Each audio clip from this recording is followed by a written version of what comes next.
तो मुझे छोड़ने के इरादे से उसका ख्याल रखूं मैं। पीछे नहीं हटे तो ये मुझे गवारा नहीं।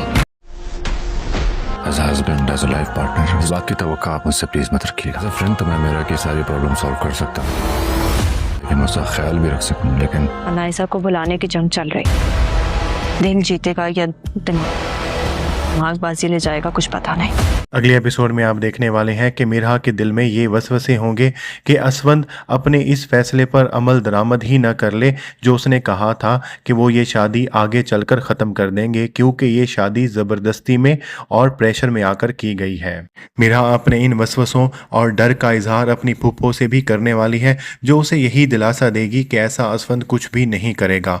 और इसी सिलसिले में जब वो अपने बेटे असवंद से बात करेगी तो असवंद अपनी माँ को यही जवाब देने वाला है कि वो मिरहा से कभी भी ऐसी मोहब्बत नहीं कर सकता जिस तरह से उसने अनायजा से की थी। वो मिरहा के साथ एक दोस्ती वाला रिलेशन जरूर रखेगा, उसे इज्जत जरूर देगा, लेकिन वो उसे मोहब्बत करने की गारंटी नहीं दे सकता। और अपनी माँ से की गई इन सारी बातों की वजह से असवंद मिरहा का बहुत ज़्यादा ख्याल रखना भी शुरू कर देगा। और मिरहा इन सारी बातों की वजह से काफ़ी ज़्यादा कन्फ्यूज़ भी होगी कि वो असवंद के इस रवैये को सिर्फ और सिर्फ दोस्ती समझे कि या वाकई असवंद का दिल उसकी तरफ मायल हो रहा है। असवंद ने ये सारे काम अपनी माँ के कहने पर और अपनी माँ को खुश करने के लिए ही किए होंगे, लेकिन जब मिरहा घर चली जाएगी तो असवंद उसे मिस करना शुरू कर देगा।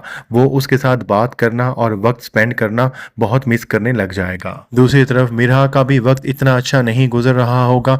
वो अपनी दोस्त से भी अपने इन ख्यालात का इजहार करेगी कि असवंद के दिल में तो एक जंग चल रही है, वो अनायजा को भुला नहीं पा रहा है। मिरहा को अच्छी तरह से इस बात का अंदाज़ा है कि जब तक अनायजा असवंद के दिल में रहेगी तब तक असवंद मिरहा के साथ इस रिलेशनशिप को नहीं निभा सकेगा। असवंद अनायजा का नाम तक नहीं सुनना चाहता, और अगर कोई पुरानी फैमिली पिक्चर भी उसके सामने आ जाती तो उसे वो फाड़ देता। लेकिन यही सारी बात मिरहा को फिक्रमंद कर रही है, क्योंकि असवंद के दिल में बहुत ज़्यादा गुस्सा भरा हुआ होगा और वो समझती है कि इस गुस्से की वजह से, इस जज्बात की वजह से आगे चलकर असवंद कोई ऐसा फैसला ना कर दे जो मिरहा के हक में बेहतर साबित ना हो, या उसकी माँ शीरी इन्हीं जज्बात को, इसी गुस्से को इस्तेमाल करते हुए असवंद से कोई ऐसा फैसला, कोई ऐसा अमल न करवा दे जिससे मिरहा को नुकसान पहुंचे।